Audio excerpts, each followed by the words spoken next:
kartulik rõõmsule ja röögile, mis ootab silmaste ja sõbrad poolakad, kus iga poolt on keeratud verilise hoolega.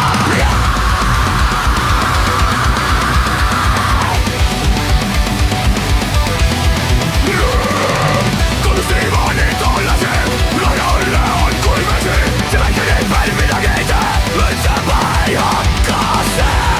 Truud tuletab päevlaine, nagu radikasse lennanud raive, olles taas nii panapa emakaine, haiseb nagu radikasse lennanud.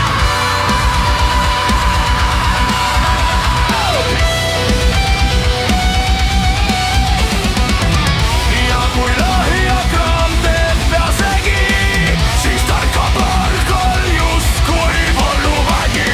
Õndsalt laveerides viskab lakkal ja õhutruume tagumata hakka.